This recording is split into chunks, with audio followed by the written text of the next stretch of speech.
할렐루야. 오늘 새벽도 여러분들 하나님께서 우리를 일으켜 세우시고 또 이 자리에 올 수 있도록 인도하여 주셨고 또 하나님께서 예비하신 복으로 채워주시리라고 확신을 합니다. 아멘. 아멘. 네. 하나님의 말씀 보시겠습니다. 마태복음 5장 10절입니다.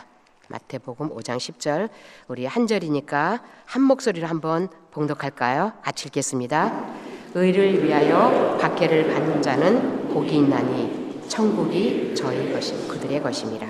아멘. 새벽부터 박해라는 이러한 주제를 가지고 얘기하는 건 정말 무거운 주제입니다. 우리가 한 주 8가지의 복에 대해서 우리가 함께 묵상하고 또 그 복을 받기를 원합니다.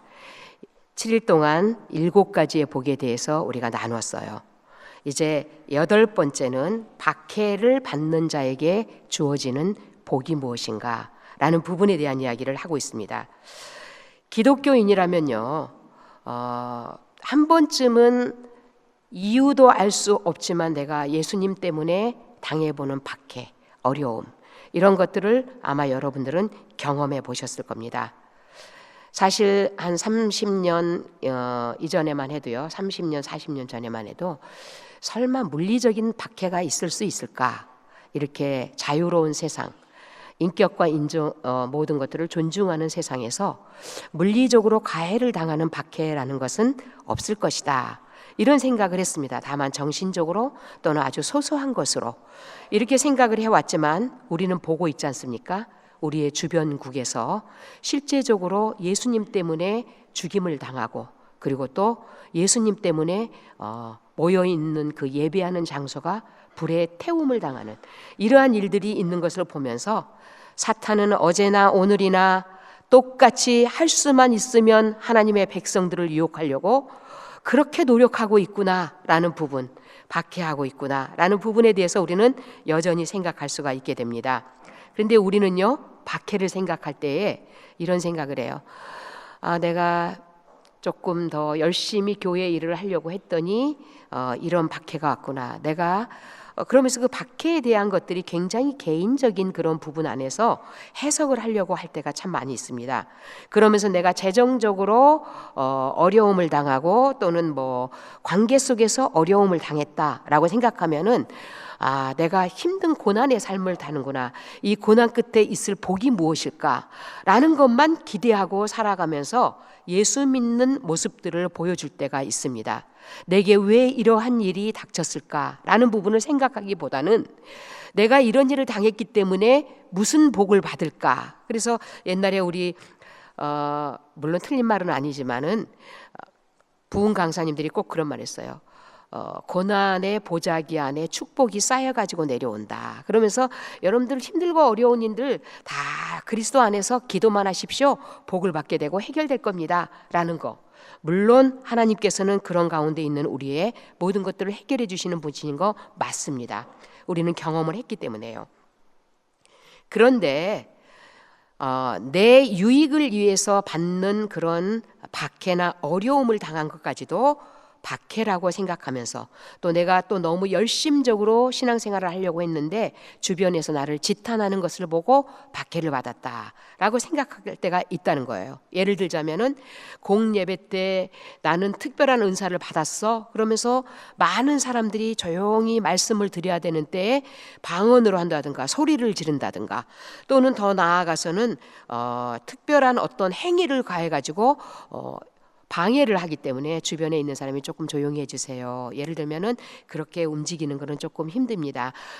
방해가 됩니다. 이런 얘기를 했을 때 내가 오늘 박해를 받았다, 이렇게 생각을 하는 경우가 있다라는 거예요. 근데 오늘 성경 본문은요, 모든 어려움을 당하는 것이 다 박해다라는 거, 복을 받을 만한, 여기 복 있는 그런 박해가 아니라는 사실을 오늘 성경을 통해서 우리에게 가르쳐 줍니다. 우리가 읽었던 본문 다시 한번 읽어볼까요? 같이 한번 읽어보겠습니다. 의를 위하여 박해를 받는 자는 복이 있나니 천국이 그들의 것임이라. 오늘 본문에서 복에 대한 얘기를 하면서요, 앞에 전제하고 있는 내용이 있어요. 의를 위하여. 의를 위하여 박해를 받는 자는 복이 있나니 천국이 그들의 것임이라. 이렇게 얘기를 하고 있습니다. 단순히 박해받는 거, 이런 것을 말하는 것이 아니라 의를 위해서 박해를 받는 사람이 복이 있다라고 강조를 하고 있는 겁니다. 특별히 오늘 본문 10절에서 말하고 있는 복은요, 인간의 성격적인 그런 묘사를 하는 그런 부분의 복이 아닙니다. 우리가 지금까지 첫 번째 복, 두 번째 복, 일곱째 복까지를 쭉 말씀을 듣고 묵상해 왔습니다. 심령이 가난한 자, 애통하는 자, 온유한 자, 의에 줄이고 목마른 자, 긍휼히 여기는 자, 마음이 청결한 자, 화평케 하는 자. 이 모든 것들은 그 인간의 인격을 얘기하고 있습니다. 성격을 묘사해 주고 있어요. 그런데 오늘 8번째의 복은요, 그리스도인으로 살아가기 위해서 믿음을 간직하고 드러냄으로, 그리고 또는 그것을 전함으로 말미암아서 외부로부터 받게 되는 행위, 바로 박해를 얘기하고 있고 그 고난을 말해주고 있다는 거예요. 그래서 앞에 거하고는 조금 다릅니다. 그런데 오늘 여기서 의를 위하여 라고 얘기를 했어요. 11절에서는 의가 누구인가를 정확하게 얘기해 줍니다. 나를 위하여 라고 얘기해요. 나로 말미암아 너희가 욕을 얻어먹거나 또는 뭐 박해를 당하거나 고난을 당하거나 여러 가지의 말들을 하면서 나를 위하여, 여기서 이 말씀을 하시는 분이 누굽니까? 예수님 아닙니까? 그러니까 결국 예수님을 위하여, 예수로 말미암아서 당하는 고난이 있다면은 이것을 전제하고 있다라는 사실을 우리는 기억을 해야 됩니다. 예수님을 위하여 받게 되는 것, 이그 박해, 이것을 오늘 성경에서는 이야기하기 위해서 이렇게 말하고 있는 거예요. 이렇게 박해라고 규정할 수 있는 것은 분명하게 우리는 의를 위해라는 것을 기억하기 바랍니다. 또는 나로 말미암아 너희를 욕하고 방해하고, 이 말을 기억할 수 있기를 바랍니다. 이게 전제된다는 거예요. 우리가 만약에 예수 믿고 내가 신앙을 가졌다는 이유만으로 무조건 복을 받아야 된다면요, 그건 기복이에요. 제가 이렇게 얘기하면은 아니 예수 믿고 우리도 복 받아야지 왜 목사님 그런 얘기하세요? 이렇게 말할 수가 있습니다, 여러분들. 근데 저는 이런 얘기 하고 싶어요. 왜냐하면 우리 모두가 너무 무당을 찾아가고 있는 무속인들과 다를 바 없는 복을 추구하고 있는 모습들이 드러나고 있기 때문인 거예요. 물론 우리가 예수 믿음으로 마음의 평안과 구원과 그리고 또 할 수 없는 일들을 하나님께서 이루어 주시기도 하죠. 그러나 목적을 거기에 두어서는 안 된다라는 것을 말씀을 드리고 있는 겁니다. 그래서 우리가 흔히 박해를 받았다라고 할 때 광신적인 신앙을 하는 사람들이 있어요, 우리 주변에. 물론 그 부분이 다 우리가 내가 무슨 폄하하려고 하는 얘기는 아닙니다. 지나치게 성경의 본문 안에서 주변과 형제를 헤아리지 아니하고 나만을 위한 광신적인 신앙을 하고 있고, 그래서 가족에게 욕을 먹었을 때 나 이거 박해받았어 얘기하는 거예요. 예배 시간에 은사 받았다고 다른 사람에게 툭툭 던지는 상처 주는 말을 해놓고 이 사람이 뭐라고 했을 때 나 박해받았어 라고 얘기한다는 겁니다. 지나치게 열심 내므로 말미암아서 집안을 엉망으로 만들어 놓고, 그리고 예수 하면서 다니고 있으므로 집안에서 가족들에게 또는 박해, 듣기 싫은 여러 가지의 소리를 들으므로 나는 그리스도 때문에 박해를 받았어 라고 얘기를 하는데, 오늘 성경에서는 이것을 박해라고 말하지는 않는다는 거예요. 모든 것은요, 의를 위해서 박해받는 거예요. 내 자신을 위해서 내가 이렇게 열심히 함으로써 나한테 오는 무언가 또는 칭찬과 이거를 바라고 하는 것이 아니라는 겁니다. 오직 나한테는 아무것도 주어지지 않지만 예수님만이 드러난다면은, 주님만이 영광을 받는다면은 내가 이 자리에 서겠습니다라는 믿음을 가지고 일할 때에 하나님께서 주시는 복이 있다라고 오늘 얘기합니다. 구체적으로 의를 위해서 받은 박해가 무엇일까? 우리 한번 기독교의 역사 속에서 몇 가지를 보고 성경에 나타난 박해받은 사람을 한번 살펴보고자 합니다. 초대교회 때 우리는 너무나도 직접 보지는 않았지만 많은 이야기를 들어서 알고 있을 겁니다. 박해가 심했었어요. 그래서 많은 그리스도인들이 죽음이 생명의 위험을 받으면서 신앙생활을 했었다는 사실을 우리는 알고 있습니다. 그렇기 때문에 실제적으로 그 사람들은 예수 믿는다는 사인을 익투스, 물고기라는 것으로 하면서 사람들이 알 수 없는 곳에 모여서 하나님을 예배하는 그러한 신앙생활을 했었던 겁니다. 그런데 어느 날 로마 시내에 화재가 일어나게 됐어요. 네로는요, 그 화재를 일으킨 범인이라는 걸 역사적으로 우리는 압니다. 약간 뭐라 그럴까요? 사이코틱한 그런 시인이에요. 그래서 그의 시상을 떠오르게 하기 위해서 그는 로마의 시내에 불을 지른 겁니다. 내가 이거를 보면은 멋진 시상이 떠오를 것 같은 거예요. 그랬는데 이 화재가 점점 커지고 상황이 커져버린 거예요. 이제는 이 범인이 누구냐라는 원성 때문에 네로는 이 범인을 기독교인들에게 돌리게 됩니다. 그러므로 말미암아서 이제 기독교인들에 대한 박해가 공식화되어 버린 거예요. 모든 사람들이 기독교인들을 정말 화재의 범인으로 알고 그리고 싫어합니다. 그래서 원형 경기장에 그들을 잡아서 화형을 시키며 심판을 하고 있는 거예요.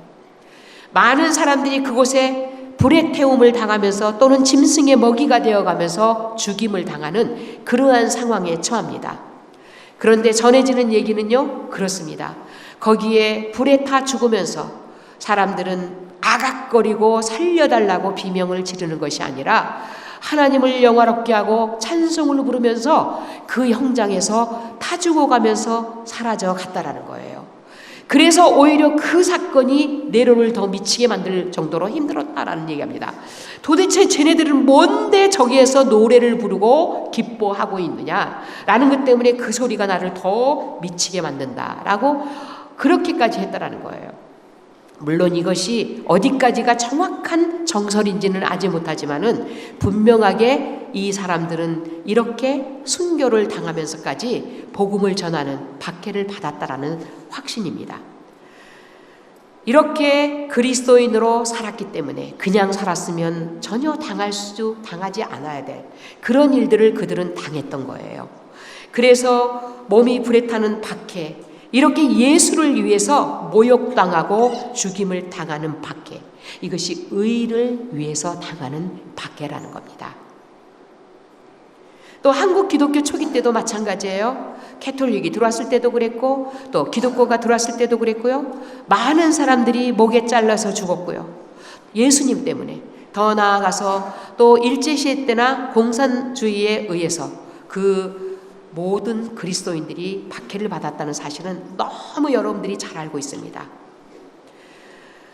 이렇게 옥고를 치르고 자기의 생명을 버리면서까지 이거는 억지가 아니었다라는 사실이에요. 왜냐하면은 일제시대 때나 이럴 때는요, 예수를 배교하면은 살려주겠다고 했었기 때문이에요.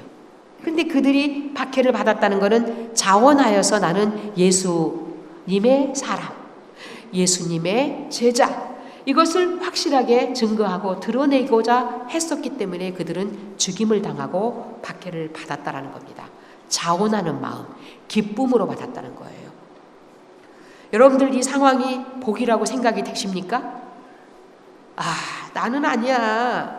나한테는 이런 일이 안 일어나고 그냥 평온하게 예수 믿다가 하나님 나라 가고 싶어 라고 생각하실 겁니다. 그런데 12절에 보면요, 우리가 본문 이후에 있는 거죠. 12절 보려면 기뻐하고 즐거워하라 그렇게 얘기를 하고 있어요. 어떻게 해요 그거를? 근데 성경은 기뻐하고 즐거워하라. 우리는 못할 것 같아요. 그런데 실제적으로 로마의 그 화형식을 당하고 있는 그 순교자들은 하나님을 찬양했다는 거예요. 이 속에서 뭘 느낄 수 있습니까? 그들이 기뻐하려고 애써야지 이래서가 아니라 그들의 마음속에 샘솟는 감사와 기쁨이 있지 않았는가라는 것을 증거로 보게 됩니다. 우리의 한국 교회사 안에서 이렇게 목숨을 잃었던 순교당했던 사람들도 마찬가지였습니다. 다 예수를 나의 그리스도라고 증거하였기 때문에 자원하여 받은 거예요. 그들의 마음속에 몸은 힘들지만은 그 몸에 힘든 것보다 더 큰 기쁨이 가득했을 것이라고 확신을 합니다. 왜 그랬을까요? 왜 기쁨이 가득했을까요? 근데 그 주님을 인해서 받는 고통이요, 그 현장 속에서 하나님이 함께 하셨기 때문에 그 받는 고통보다도 기쁨이 더 커서 고통을 고통으로 느끼지 못했을 거라는 거예요. 하나님의 임재를 확실하게 느꼈기 때문에 찬양할 수가 있었을 겁니다. 그러기에 불타는 고통보다도 하나님과 함께하는 그 기쁨이, 임재를 느끼는 것이 더 컸었을 겁니다. 성경에 나아가서도 마찬가지입니다. 여러분들 구약에서 보면 다니엘을 볼 수가 있습니다. 그는 이미 온 나라 안에서 자기의 신에게 절을 하거나 예배를 하는 자는 이미 사자굴에 들어간다는 광고가 다 붙었어요. 이 일들을 다 알고 있습니다. 다니엘은 그럼에도 불구하고 예루살렘 성전이 있는 곳을 향해서 창문을 열고 하나님 앞에 하루에 3번씩 기도했습니다. 나 기도하는 거 봐라 라고 창문을 연 게 아니에요. 예루살렘 성전을 향해서 열린 문을 가지고 내 마음이 그곳으로 향하고 있다는 것을 보여주고 있는 상징적인 의미입니다. 행위입니다. 그는 거기에서 기도했습니다. 결국은 그 결과로 사자굴에 들어갔어요. 죽어야 되죠. 이걸 다니엘이 몰랐습니까? 알고도 들어간 겁니다. 그런데 기가 막힌 일이, 놀라운 일이 벌어지지 않습니까? 그 굴에 사자와 자기만 있는 것이 아니었다라는 거예요. 자기만 기다리고 있는 사자가 있을 것이라고 그곳에 던져짐을 당했는데 그곳에 하나님이 함께 하셨다는 거예요. 하나님의 천사가 사자의 입을 막고 있었다는 것을 봅니다. 경험합니다. 이거는 뭘 말합니까? 가장 의를 위해서 받는 고통의 자리에 나 혼자 처해져서 아프고 힘든 것이 아니라는 거예요. 바로 거기에 하나님이 함께하고 계시다는 사실을 보여주고 있는 겁니다. 그래서 물론 모든 것이 해피엔딩으로 하나님께서 짠 하고 막아주고 이렇게 끝나지 않습니다. 이것만이 승리는 아니라는 거예요. 성경에 보면 그렇지 않는 사람도 있어요. 신약에 보면요, 스데반의 죽음에 대해서 우리는 알 수가 있습니다. 스데반은요, 예수의 복음을 증거하다가 결국은 죽임을 당하게 됩니다. 돌멩이에 맞아서요. 여러분들, 그 돌멩이에 맞는다는 게 성경에 쓰여진 기록된 말씀으로 보니까 그가 돌멩이에 맞아서 죽었구나 이렇게 생각을 할 거예요. 여러분들, 돌멩이가 나한테 날라온다고 한번 생각을 해보세요. 그 상황이요. 성경 말씀의 현장 안으로 들어가서 그것이 나의 사건이라고 한번 부딪혀 보시기 바랍니다. 쉽겠습니까? 여기에 와서 부딪혔을 때 그 돌멩이가. 그럼에도 불구하고 그는요, 그 상황 속에서도 복음을 전하게 됩니다. 그런데 신약 성경에서 그 복음을 전하다 결국은 죽임을 당합니다. 하나님이 짠하고 나타나셔가지고 살려주거나 이런 일이 아니에요. 죽었어요. 이렇게 의를 위해서 당한 박해, 이게 스데반의 박해였던 겁니다. 사도행전 7장 55절을 보면요, 그 상황 속에서 스데반이 보는 것이 있었습니다.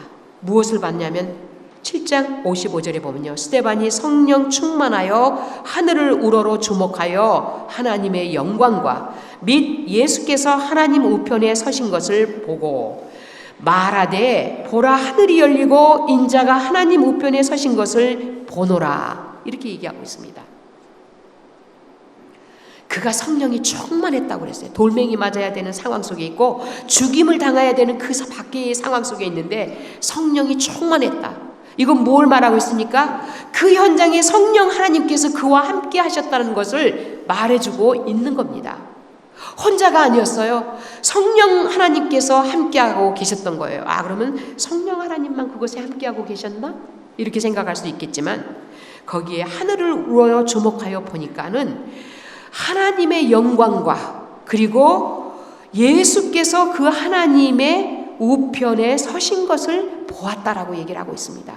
다시 말하면 성부와 성자와 성령 하나님께서 나 때문에 죽임 당하고 있는 그 의로운 자, 내 제자 스데반이 죽는 그 모습 앞에서 함께 동참하고 있었다는 사실을 말해주고 있는 겁니다.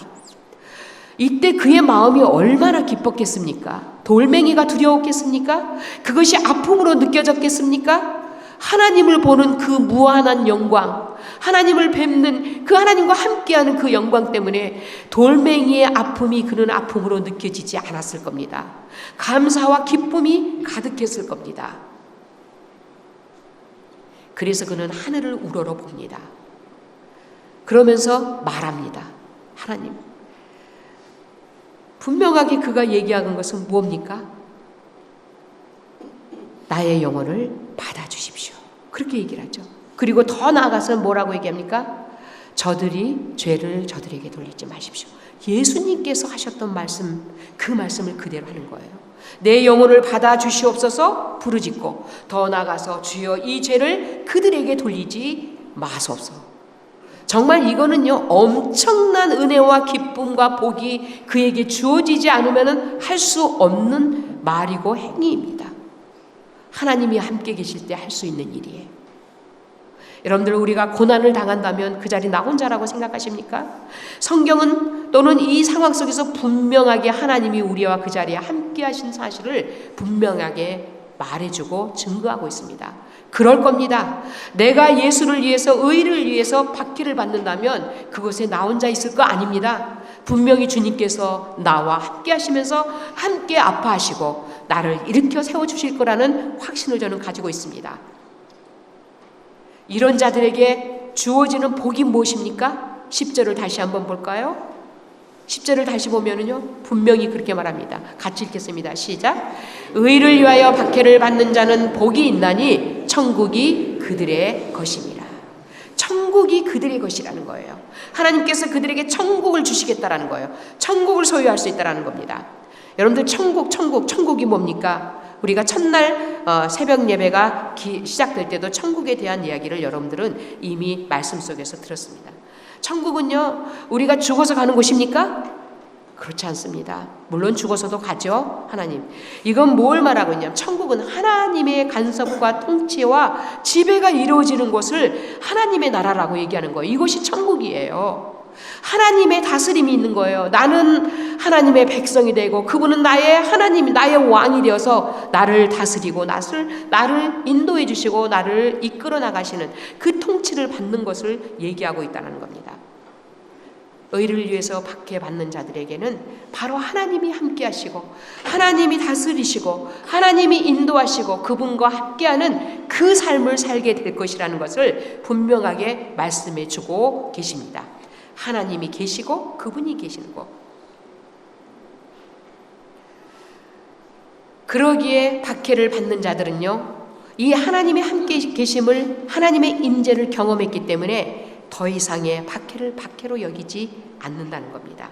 그래서 그들은 기뻐할 수가 있고요, 그 고통 중에서 기쁨이 더해가는 것을 우리는 성경 안에서 또는 기독교의 우리 선배들을 통해서 분명하게 보게 됩니다. 이것이 의를 위해서 받는 박해입니다.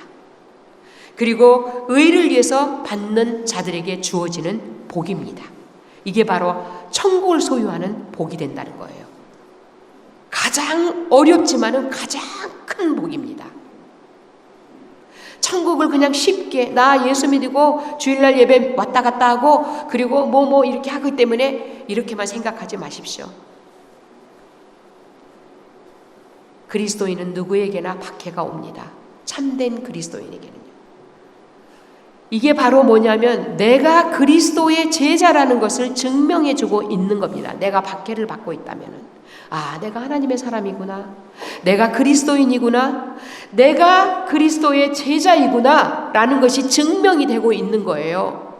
그러면 나는 뭡니까? 비록 이 땅에서 힘들고 어렵지만은 그러나 하나님의 나라를 소유한 자입니다. 아, 그렇다면 이 땅에서는 힘들고 나중에 죽어서만 좋은데 평안하려고요? 그 의라면은, 그 의를 위한 박해라면은 그 박해도 싫어요, 힘들어요, 이렇게 생각할 수가 있을 겁니다. 그런데요, 오늘 보셨지 않습니까? 이 신앙의 선배들이 박해 현장에 하나님이 함께 하셨던 거를요. 그 하나님이 함께 하시는 것, 바로 그 하나님의 나라를 죽어서만 가는 것이 아니라 미리 취해서, 선취해서 오늘 이곳에서 하나님의 나라에서의 삶을 살아가는 것, 이것이 우리 그리스도인의 삶입니다. 그렇기 때문에 박해를 두려워하지 마시기 바랍니다. 박해를 받으면 내가 실패할까봐 넘어질까봐 두려워하지 마시기 바랍니다. 그 자리에 하나님이 함께 하실 거고, 그리고 여러분들이 천국을 소유하는 그 복을 누리게 될 것이기 때문입니다. 내가 예수님 때문에 믿음을 지키려다가 보니까, 말씀대로 살려다가 보니까, 정직과 의로운 삶을 살려다가 보니까, 참된 그리스도인으로 살려다가 보니까, 아니 예수님의 제자로 살려고 보니까 너무 당하는 손해가 많습니다. 양보해야 될 것이 많습니다. 라는 그 어려움이 우리 가운데 있을 수 있습니다. 여러분들이 주님의 제자로 살아간다는 증거입니다. 그 아픔은. 이런 복을 여러분들 밀어내지 마시고 그 복을 두려움 없이 받아들임으로 의를 위해서 그리스도인이라는 것을 여러분들의 가정과 여러분들의 직장과 일터와 세상에서 보여주기 바랍니다. 지탄과 박해가 온다 할지라도 그럴 때 여러분들은 말할 수 없는 천국을 소유하는 엄청난 복을 누리게 될 것이라고 확신합니다.